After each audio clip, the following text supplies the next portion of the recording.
जय माता दी। आप सभी भक्तों को आषाढ़ मास गुप्त नवरात्रि की बहुत बहुत हार्दिक शुभकामनाएं। आप सभी के जीवन में माता रानी की कृपा सदा सर्वदा ही बरसती रहे। हे प्रिय भक्तजनों, आज आषाढ़ मास गुप्त नवरात्रि का तीसरा दिन है और आप सभी रसपान करेंगे श्री दुर्गा सप्तशती का पाठ, अध्याय 3 और 4 की कथा। तो आप सभी भक्तों से विनम्र अनुरोध है कि कथा को भक्ति भाव से और प्रसन्न मनचित से पूरा अवश्य सुनिएगा और कमेंट बॉक्स में जय माता दी लिखना बिल्कुल भी मत भूलिएगा।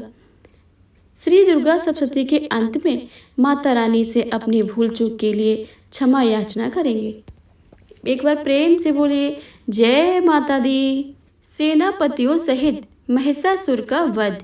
महर्षि मेधा ने कहा, महिषासुर की सेना नष्ट होती देखकर उस सेना का सेनापति चुछुर क्रोध में भर देवी के साथ युद्ध करने के लिए आगे बढ़ा। वह देवी पर इस प्रकार बाणों की वर्षा करने लगा मानो सुमेरु पर्वत पानी की धार बरसा रहा हो।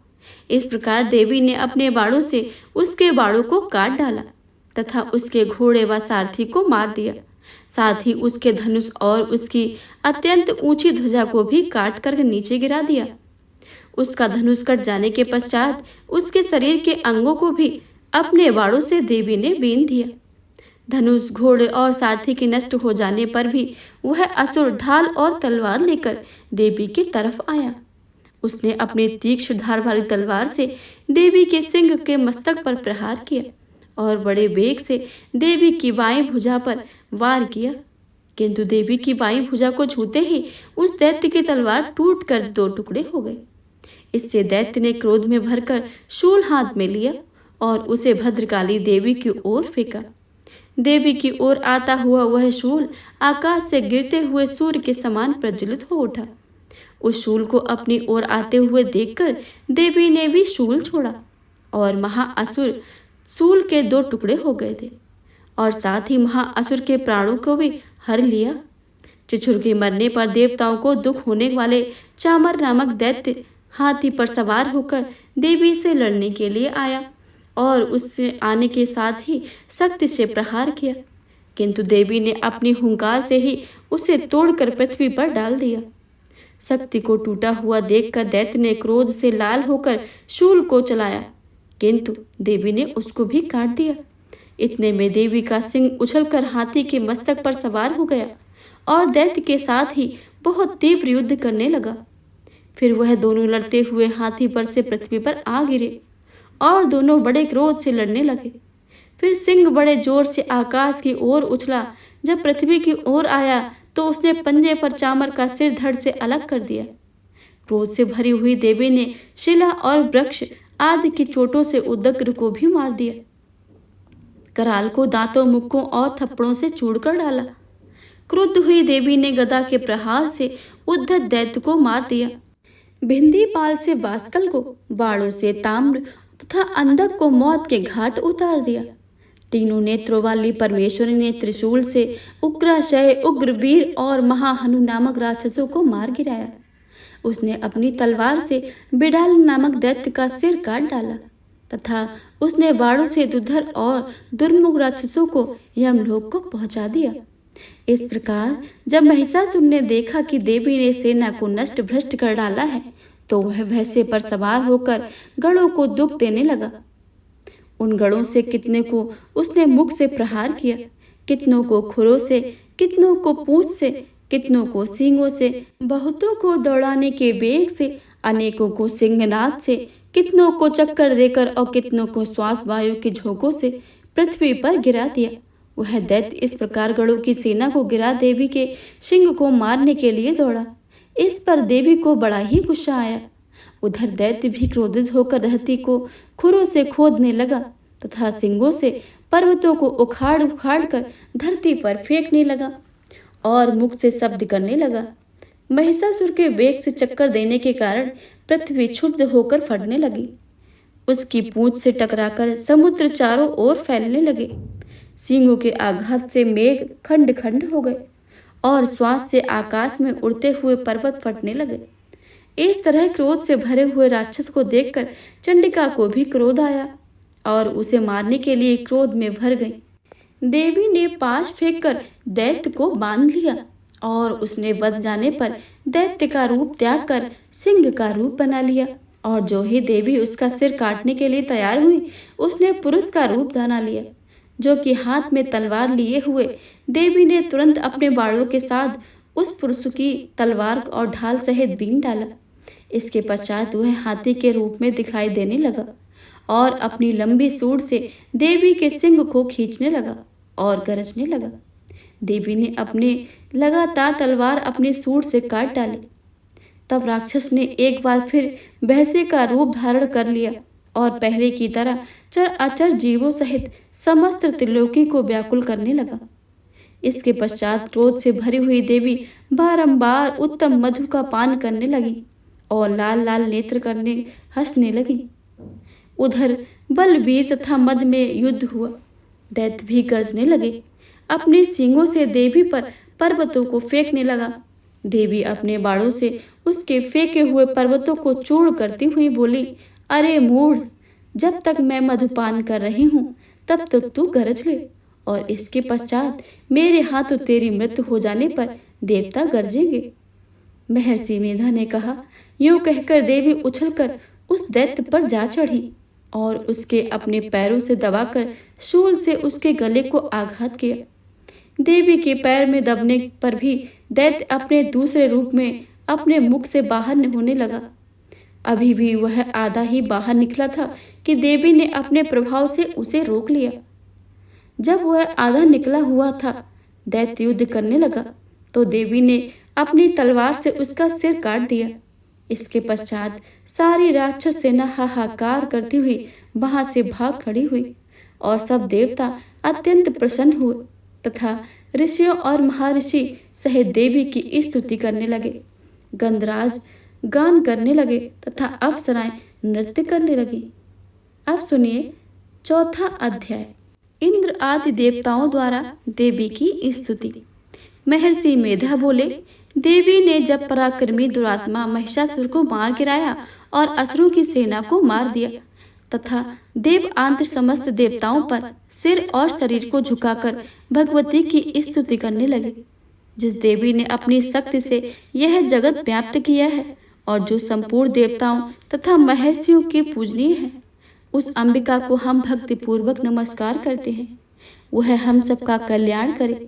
जिस अतुल प्रभाव और बल का वर्णन भगवान विष्णु, शंकर और ब्रह्मा जी भी नहीं कर सके हैं, वह चंडिका देवी इस जगत संपूर्ण जगत का पालन करें और अशुभ भय का नाश करें। पुण्य आत्माओं के घरों में तुम स्वयं लक्ष्मी रूप हो, पापियों के घरों में तुम अलक्ष्मी रूप हो और सत्कल में उत्पन्न होने वालों के लिए तुम लज्जा रूप होकर उनके घरों में निवास करती हो। हम दुर्गा भगवती को नमस्कार करते हैं। हे देवी, इस विश्व का पालन करो। हे देवी, हम तुम्हारे अचिंत्य रूप को किस प्रकार वर्णन कर सकते हैं।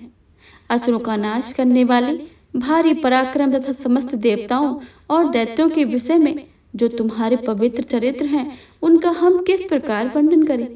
हे देवी, त्रिगुणात्मक होने पर भी तुम संपूर्ण जगत का उत्पत्ति का कारण हो।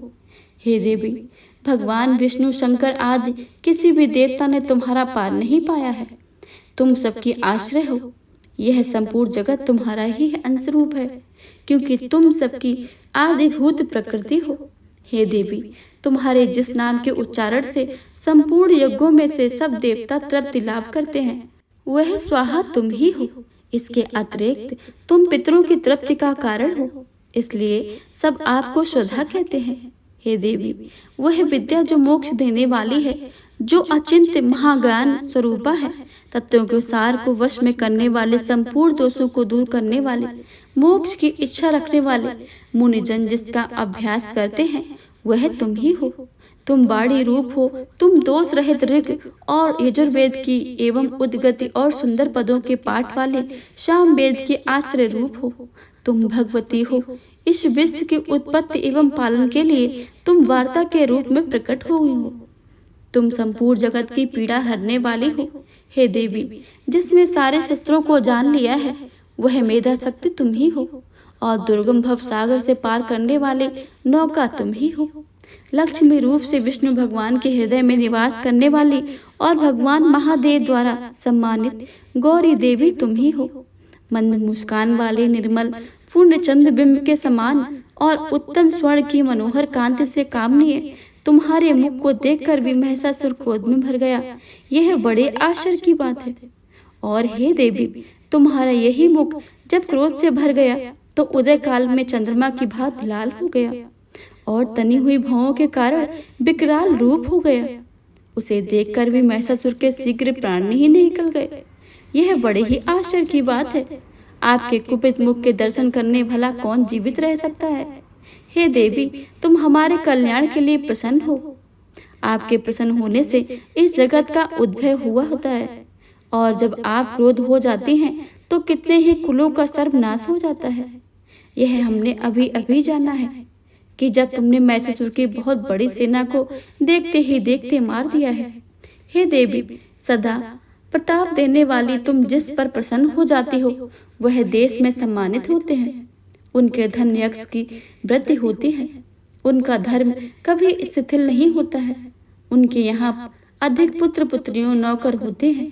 हे देवी, तुम्हारी कृपा से ही धर्मात्मा पुरुष प्रतिदिन श्रद्धा पूर्वक यज्ञ करता है और धर्म अनुकूल आचरण करता है और उसके प्रभाव से स्वर्ग लोक में जाता है, क्योंकि तुम तीनों लोकों में मनवांछित फल देने वाली हो।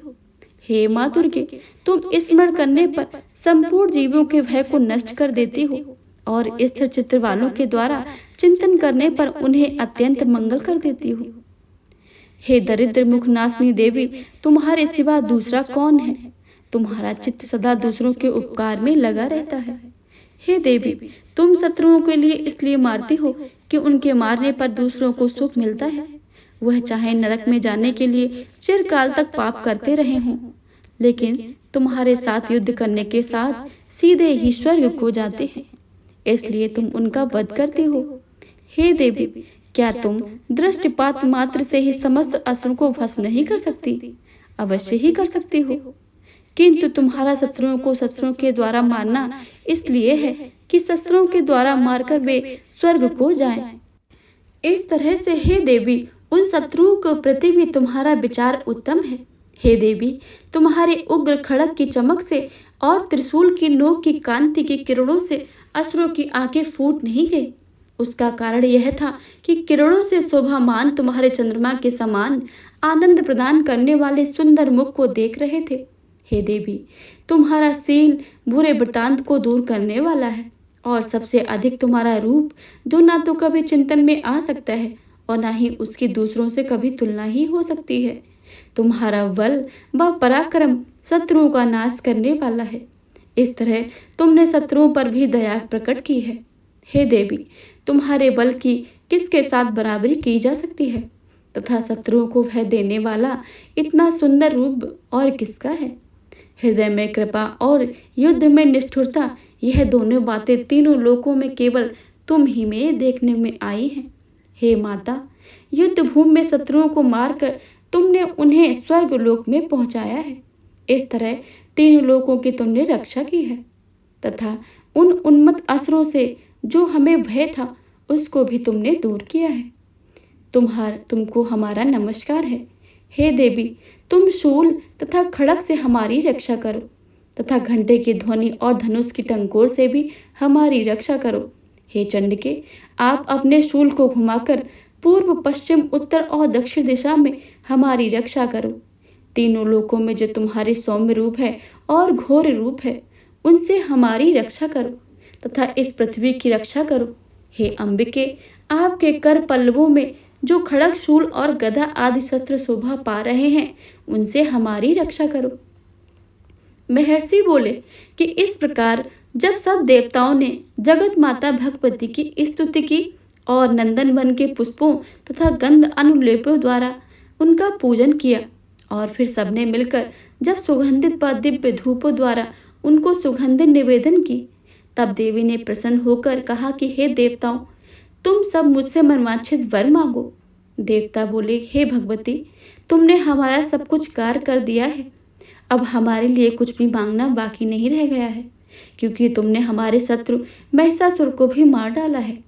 हे महिषासुर मर्दनी, तुम इस प्रकार भी यदि हमें कोई वर देना चाहती हो तो बस इतना वर दो कि जब हम बार बार आपका स्मरण करें तब तब आप हमारी विपत्तियों को हरने के लिए हमें दर्शन दिया करो। हे अंबिके, जो कोई भी तुम्हारी स्तुति करे तुम उनको वित्त समृद्धि और वैभव देने के साथ ही उनके धन और स्त्री आदि संपत्ति बढ़ाएं और सदा हम पर प्रसन्न रहें।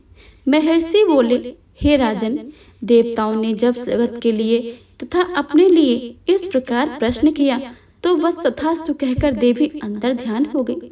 हे भूप, जिस प्रकार तीनों लोगों को हित चाहने वाली यह भगवती देवताओं के शरीर से उत्पन्न हुई, वह सारा वृत्तांत मैंने तुमसे कह सुनाया है। और इसके पश्चात दुष्ट असुरों तथा शुंभ निशुंभ का वध करने और सब लोगों की रक्षा करने के लिए जिस प्रकार गौरी देवी के शरीर से उत्पन्न हुई थी, वह सारा वृत्तांत मैं यथावत वर्णन करता हूँ।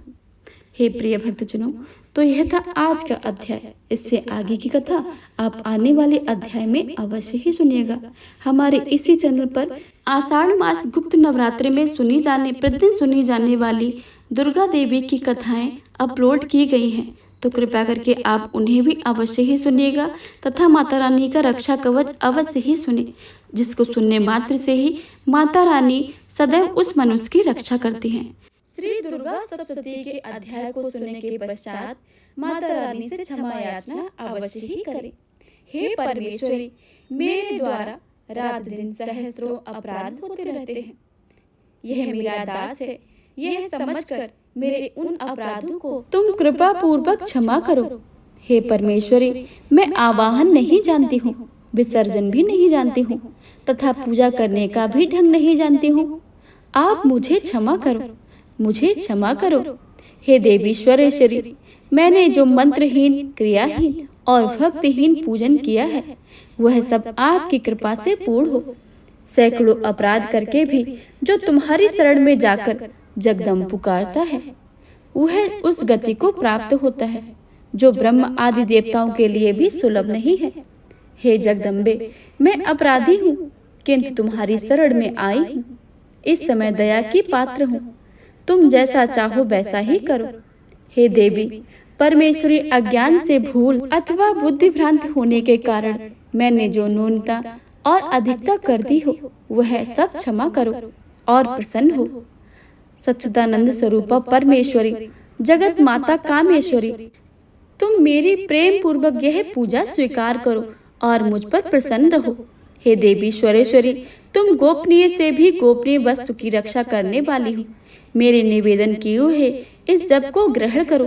तुम्हारी कृपा से मुझे सिद्धि प्राप्ति हो।